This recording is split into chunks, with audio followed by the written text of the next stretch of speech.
4. Meus irmãos, confesso que me alegro muito por essa oportunidade de compartilhar a palavra de Deus. Quero compartilhar um texto com a igreja, Filipenses capítulo 4. Se alguém puder me ajudar aqui no fundo musical, lembre-se, ficarei muito grato em nome de Jesus. Glória a Deus. Filipenses capítulo de número 4, verso de número 1. Amigos, irmãos, Filipenses capítulo 4, verso 1. Novo Testamento, cartas Paulinas, Filipenses capítulo 4, e o verso é o de número 1. Todos acharam? Amém. Está escrito assim: portanto, meus amados e muito queridos irmãos, minha alegria e coroa, estai assim firmes no Senhor, amados. Rogo a Evódia e rogo a Sinti que sintam mesmo no Senhor. Eu peço também a ti, meu verdadeiro companheiro, que ajude essas mulheres que trabalharam comigo no Evangelho e com Clemente e com os outros cooperadores, cujos nomes estão no livro da vida. Regozijai-vos sempre no Senhor. Outra vez digo, regozijai-vos. Seja a vossa equidade notória a todos os homens. Perto está o Senhor. Verso 6. Não estejam inquietos por coisa alguma, antes as vossas petições sejam em tudo conhecidas diante de Deus, pela oração e súplicas com ação de graças, e a paz de Deus, que excede de todo entendimento, guardará os vossos corações e os vossos sentimentos em Cristo Jesus. No verso 10 está escrito: ora, muito me regozijei no Senhor, por finalmente reviver a vossa lembrança de mim, pois já vos tinhas lembrado, mas não tinhas tido oportunidade. Não digo isto como por necessidade, porque já aprendi a contentar-me com o que tenho. Sei estar abatido e sei também ter abundância. Em toda maneira e em todas as coisas estou instruído, tanto a ter fartura como a ter fome, tanto a ter abundância como a padecer necessidade. Posso todas as coisas naquele que me fortalece. O verso 19 a gente fecha: o meu Deus, segundo as suas riquezas, suprirá todas as vossas necessidades em glória por Jesus Cristo. E você pode se sentar. Glória a Deus. Meus irmãos, quando Paulo escreve essa carta aos Filipenses, Paulo está preso em Roma por amor ao Evangelho. De Roma, Paulo escreve 4 cartas. Paulo escreve uma carta aos Efésios. Paulo escreve uma carta aos Filipenses. Paulo escreve uma carta aos Colossenses. E Paulo também escreve uma carta a Filemão. O apóstolo Paulo ele vai fundar a igreja de Filipos em sua segunda viagem missionária, quando acontece um grande terremoto na prisão. Todos aqui devem se recordar bem desse acontecimento, onde Paulo e Silas, perto da meia-noite, oravam e cantavam hinos a Deus. Através desses acontecimentos, uma igreja é fundada na cidade de Filipos. Passa-se um certo tempo e o apóstolo Paulo agora ele vai ser preso por amor ao Evangelho. Como eu disse, o apóstolo Paulo está preso em Roma. E em Roma o apóstolo Paulo está preso. Só que a prisão de Roma é um pouco diferente da prisão que vem após essa prisão. O apóstolo Paulo está preso em uma casa alugada. Ele está acorrentado a um soldado romano. E de dentro de sua casa alugada, enquanto está preso, ele escreve aos crentes filipenses. O apóstolo Paulo diz que muito se alegra quando se lembra da igreja dos Filipos. E talvez os filipenses, meus irmãos, estavam bastante preocupados com o apóstolo Paulo, porque Paulo é o maior vulto do Novo Testamento. Paulo, após Jesus, é a maior liderança cristã que existia naquele tempo. Se a maior liderança cristã está presa, talvez a mente da igreja uma vez que o apóstolo Paulo está preso, possa ser que o Evangelho esteja arruinado. Uma vez que o apóstolo Paulo está preso, ele é líder do cristianismo. O que se espera do Evangelho? Então, quando o apóstolo Paulo escreve aos crentes filipenses, o apóstolo Paulo escreve aos filipenses visando responder algumas dúvidas. Logo no capítulo 1, verso número 12, o apóstolo Paulo responde uma das primeiras dúvidas dos filipenses. E qual é a dúvida? Como o apóstolo Paulo está? Como se encontra uma castigo, agora numa prisão. Como se encontra o maior vulto do Novo Testamento? Como se encontra um homem que desbravava novos territórios para Cristo? Como se encontra um homem que anunciava o Evangelho destemidamente? Como se encontra um homem que sacudia as cidades? Como se encontra um homem que clamava, e quando clamava acontecia um grande terremoto na prisão? Como se encontra esse homem? Talvez na mente dos cristãos de Filipenses, talvez para eles, Paulo estivesse depressivo, Paulo estivesse ansioso, Paulo estivesse com crise de ansiedade, Paulo estivesse com crise de pânico. Mas quando Paulo escreve a eles, o apóstolo Paulo diz à igreja de Filipenses: e eu quero, irmãos, que vocês saibam que as coisas que me aconteceram contribuíram para o maior proveito do Evangelho, de maneira que toda a guarda pretoriana ouviu a respeito do Evangelho, e os irmãos, ouvindo a respeito das minhas prisões, foram animados a falar da palavra do Senhor com mais confiança.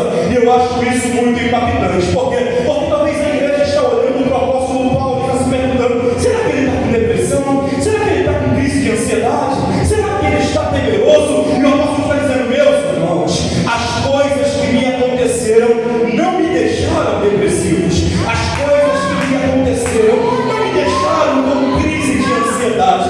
As coisas que me aconteceram não terminaram com o meu ministério. E aí, Paulo, o que é que aconteceu depois que você foi preso? Eu quero que vocês saibam que as coisas que me aconteceram contribuíram para maior proveito do Evangelho. As coisas que aconteceram com Paulo não pararam ele. As coisas que aconteceram com Paulo não colocaram ele para baixo. As coisas que aconteceram com Paulo não desanimaram ele. Pelo contrário, contribuíram para maior proveito do Evangelho. Parece um tanto contraditório, parece um tanto paradoxo. Como é que está acontecendo coisas ruins com esse homem? E esse homem está dizendo que as coisas ruins que aconteceram com ele contribuíram. Atrapalhou? Não, contribuiu. Colocou para baixo? Não, contribuiu. É porque o mesmo apóstolo escreve aos Romanos, capítulo 8, verso de número 28, que todas as coisas contribuem juntamente para o bem daqueles que amam a Deus, daqueles que foram chamados para o seu propósito. Perceba que Paulo está preso, só que a prisão não para Paulo. Paulo está preso, mas mesmo estando preso, ele está inspirando a vida de alguém. Sabe por quê, irmãos? Porque nas dores que nós passamos, nas lutas que nós enfrentamos, Deus usa essas lutas para inspirar a vida de alguém. Talvez você nem imagina, mas tem alguém que olha para você, e quando olha para você, se sente inspirado. Como é que pode? Passa por tanta provação, mas não desiste. Como é que pode? Passa por tanta dificuldade, mas não olha para trás. Como é que pode? Com a casa desse jeito, indo para o culto. Como é que pode? É porque as coisas que nos acontecem contribuem para o maior proveito do Evangelho. Tem alguém olhando para você, tu nem imagina, mas quando alguém olha para você, diz: se ele não para, eu também não paro. Se ele não desiste, eu também não desisto. Se ele não olha para trás, eu também não olho para trás. Você não imagina, mas você está inspirando a vida de alguém. Paulo está preso, mas as coisas que ele está passando está inspirando alguém. Ele diz que os irmãos, quando ouvem que ele está preso, ousam a falar a palavra do Senhor com mais confiança. Os irmãos estão olhando para Paulo preso, e ao olhar para Paulo preso, eles dizem: se esse cabra aqui está preso, não para de pregar o Evangelho. Se esse cabra aqui está preso, não para de falar do nome de Jesus. Imagina eu que estou solto. Se esse cara aqui está preso, está falando de Cristo. Imagina eu que estou livre. O que aconteceu com Paulo está servindo de inspiração. Aleluia!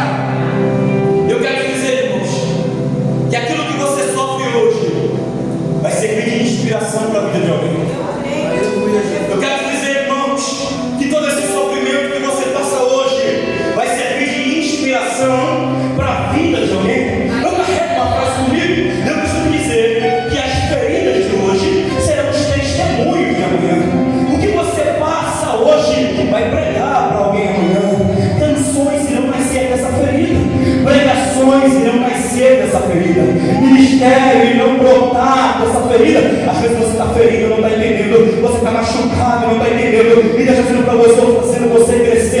Eu estou fazendo o ministério nascer dessa ferida. Eu estou te dando um propósito. Eu estou te dando um testemunho. Eu estou fazendo você crescer.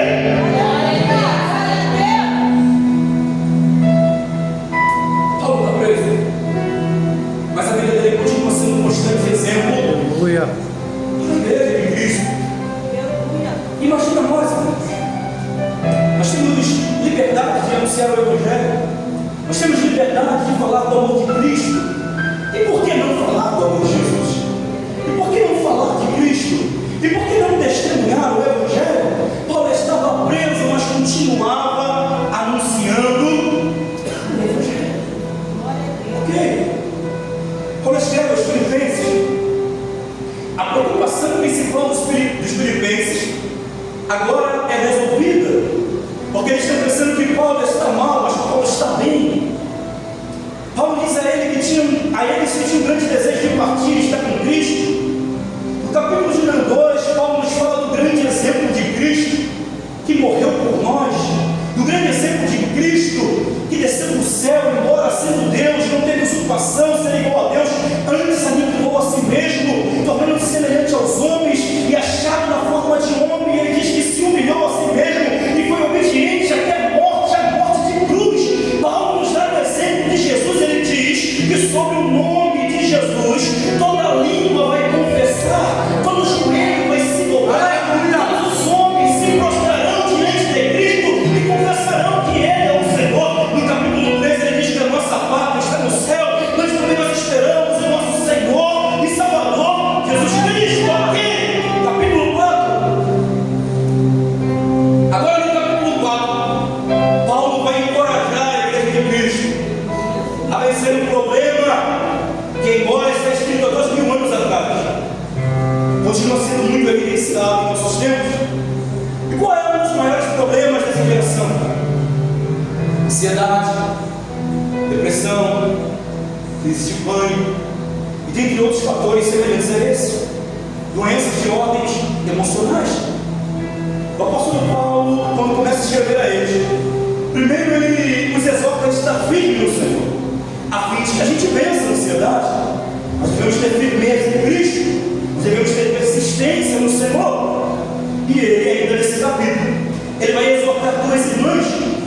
Ele diz: eu rogo a Evódia e eu rogo a Sintique que resolvam o seu problema no Senhor. Duas mulheres que trabalharam no Evangelho por causa de Cristo, e embora trabalharam no Evangelho, congregassem na mesma igreja, servissem ao mesmo Deus, tomassem do mesmo cálice, sentassem na mesma mesa, estavam com um problema, não conseguiam ter um relacionamento concreto, não conseguiam ter um relacionamento com a igreja, embora congregassem no mesmo lugar.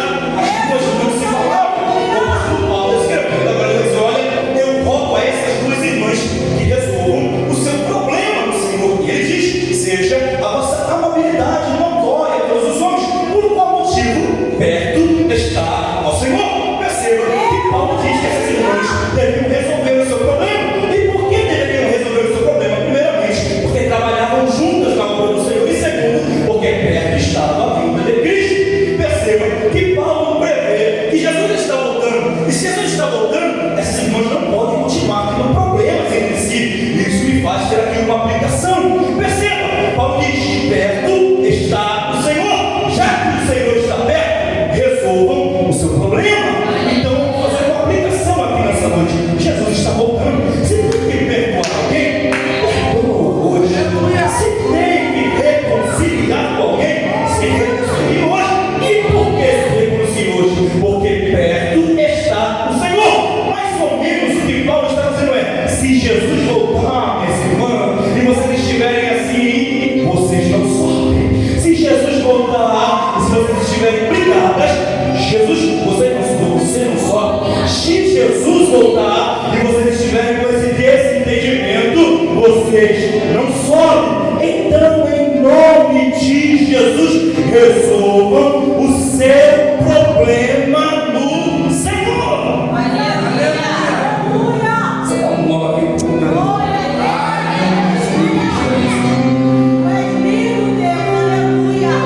Maravilha.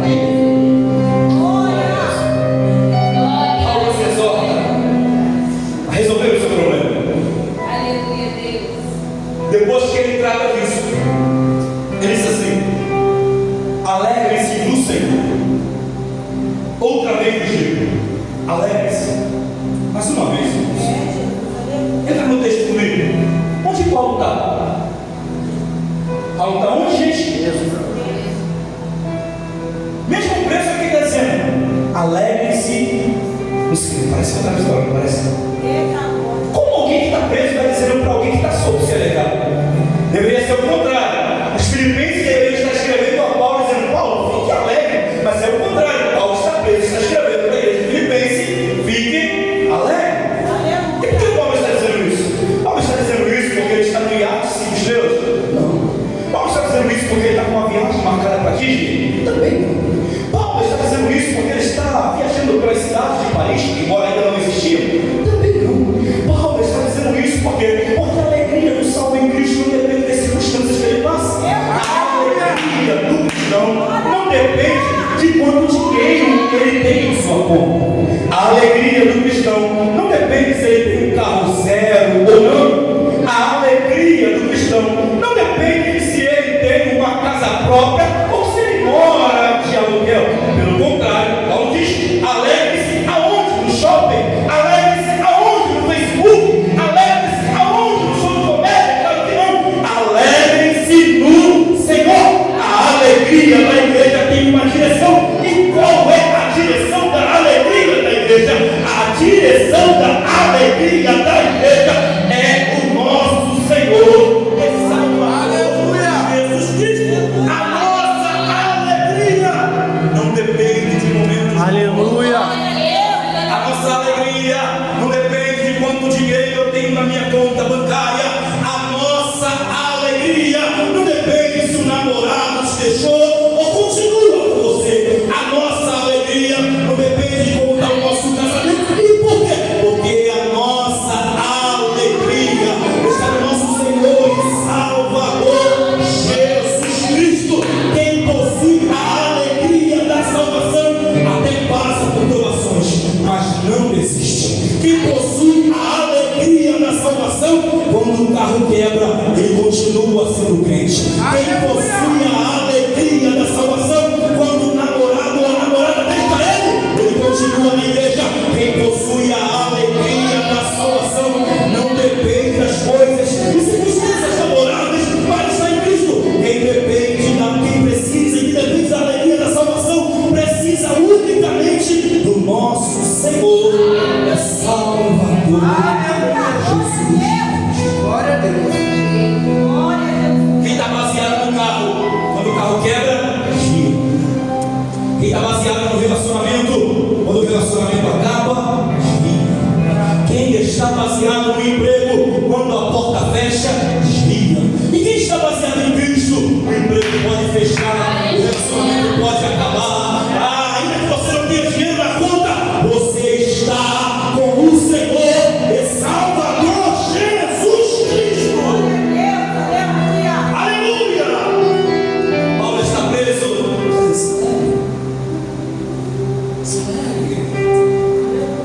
E vamos correr para o fim.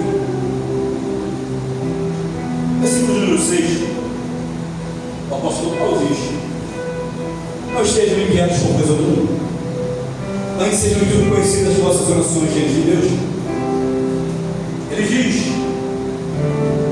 as petições sejam tudo conhecidas diante de Deus pela oração, súplica, com ações de graça. Perceba que o apóstolo Paulo está nos dando um segredo para vencer a ansiedade. E como se vence a ansiedade? Ir no psicólogo funciona. É bom ir no psicólogo. Mas eu quero te apresentar um psicólogo. O psicólogo que eu quero te apresentar, a cidade é Mateus 6. O bairro é Monte das Bem-aventuranças. A rua, Mateus 6,6. Consultório, entra no teu quarto. E o psicólogo, fecha a porta do teu quarto. Aleluia. Porque o teu pai te vê em secreto. Chega publicamente. Funciona aí no psicólogo, funciona. Mas Paulo também nos dá um conselho. Orem para que vocês vençam a ansiedade.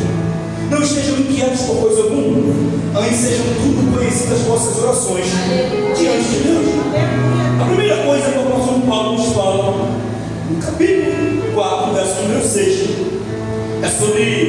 A oração,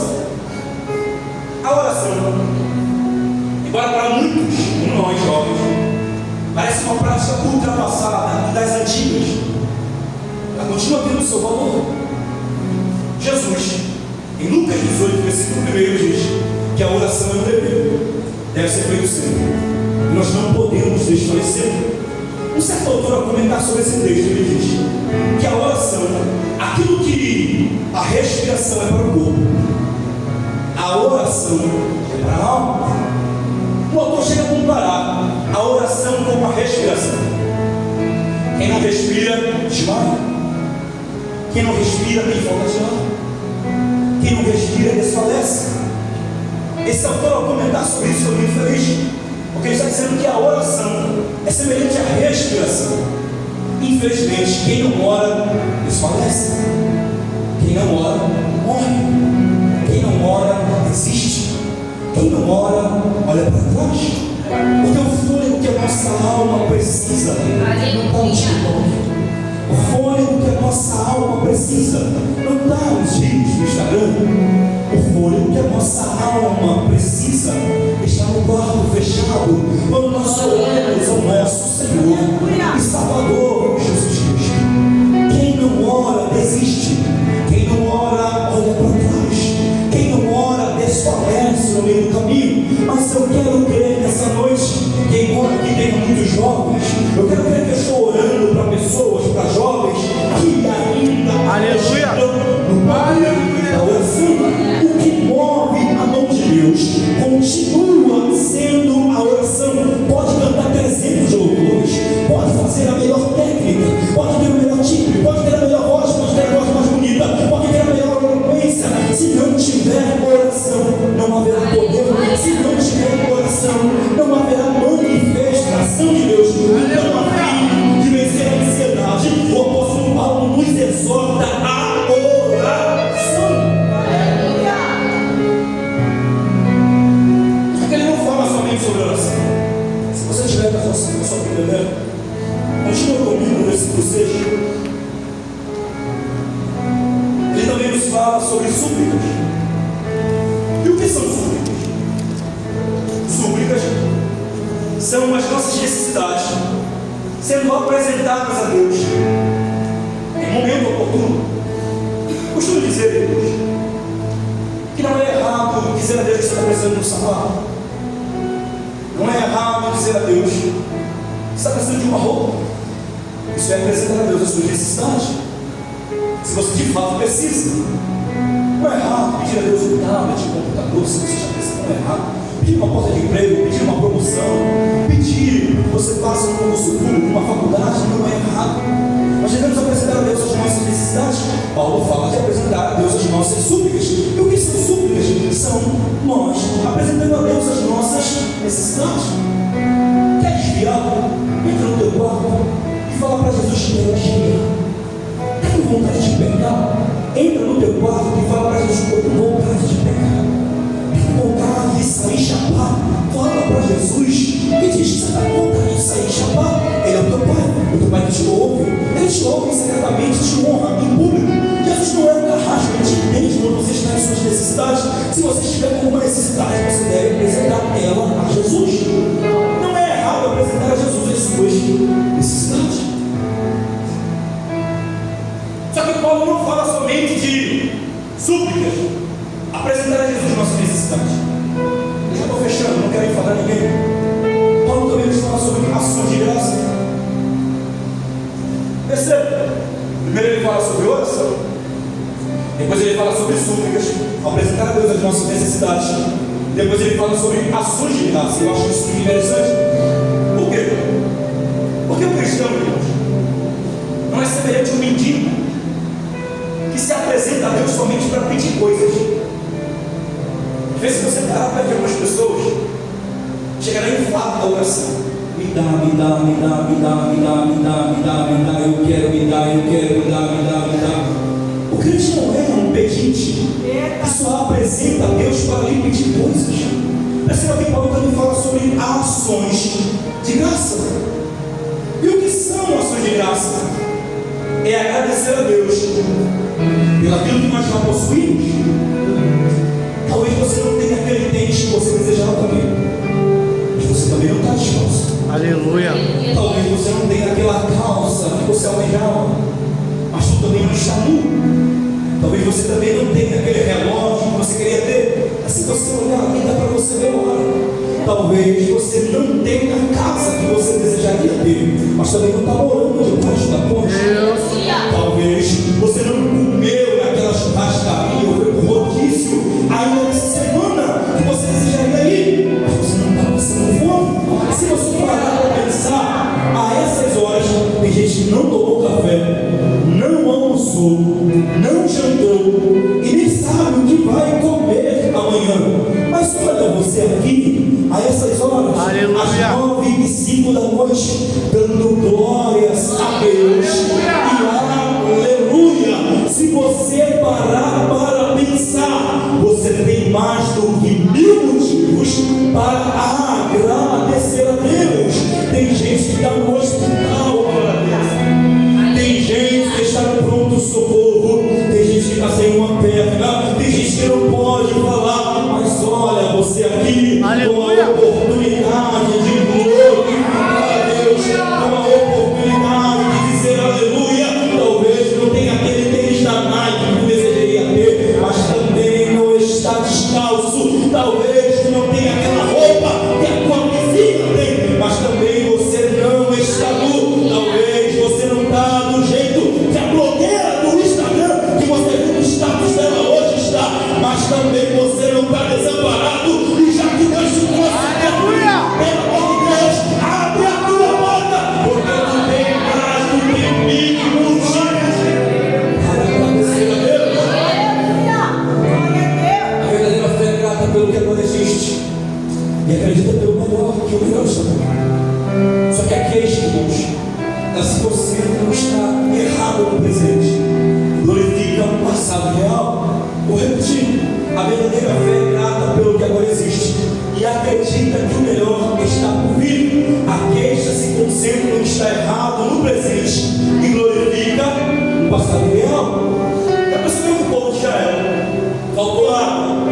Oh, quem dera que a gente estivesse lá no Egito. Faltou pão. Que saudade nós temos no Egito. Assim é Satanás. Satanás a todo momento quer soprar no nosso ouvido e dizer: quando estava comigo, a essa hora já tinha uísque. Quando estava comigo, vou dizer aqui um pouco, meu Deus, bem rasgado, estava quebrando o balão, estava fumando baseado. Quando eu estava comigo, já estava com a maquiagem feita, a unha já estava garantida, o cabelo já estava feito. Ele quer olhar para você e dizer: está com Deus, aí está sofrendo, está com Deus, está no meio do furacão. Mas você nessa noite vai olhar na cara do diabo e vai dizer: Satanás, talvez eu não tenho hoje o que eu quero, mas eu acredito que o melhor está comigo. O diabo está querendo fazer acreditar que quando tu estava lá no baile, tu estava melhor. O diabo está querendo te fazer acreditar que quando tu estava lá na festinha, tu estava melhor. O diabo quer te fazer acreditar que quando você estava na resenha, você estava melhor. O diabo quer te fazer acreditar que quando você estava com ele, você estava melhor. Mas isso tudo é ilusão do diabo. Toda hora o diabo soprava no ouvido do povo de Israel. Quando estava aqui no Egito, estava melhor. Só que o diabo te faz lembrar de pepino, o diabo te faz lembrar de uísque, o diabo te faz lembrar de maconha, o diabo te faz lembrar de bebida, o diabo te faz lembrar de prostituição, mas ele não te faz lembrar de chicotadas que ele te dava. Ele não te faz lembrar de quando tu chorava e ninguém te consolava. O diabo não te vai lembrar dos momentos de depressão, e já que tu chegou até aqui, ele não volta para o mundo, ele não volta para a barraca, ele não volta para a resenha, ele não volta para a maconha, eu não volto. Manaúca, não, comando, torrece, canalha, aleluia, não que tem que lá, que tu não canalha, sério. Algo que você acredita no teu passado melhor. E eu fechei agora. Você hoje está com Cristo. É o pastor Paulo diz: e a paz de Deus, que excede todo entendimento, eu vou fechar. Ela vai tomar conta da sua mente, do seu coração. Paulo compara aqui a paz de Deus, que excede todo entendimento, como uma guarda, amigo.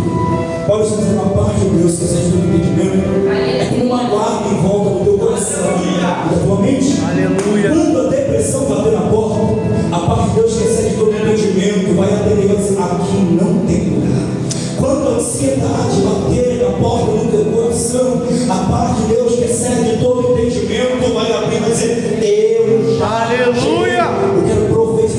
não vai se matar dentro de um quarto escuro. Eu quero profetizar que não vai tomar remédio até se matar. Eu quero profetizar que não vai pegar um chumbinho e tomar para morrer. Não vai ser muito feliz. E por quê? Por causa da paz que excede todo entendimento. A paz que excede todo entendimento. Está tomando conta do coração de alguém aqui nessa noite. Eu estou dizendo, filha, não se preocupa, tu não vai se matar, porque a paz que excede todo entendimento chega primeiro. É por isso que Paulo diz: posso todas as coisas naquele que me fortalece. Está na prova, mas tu serve o Cristo que te fortalece. Está triste, mas tu serve o Cristo que te fortalece. Está querendo parar, mas tu serve o Cristo que te fortalece.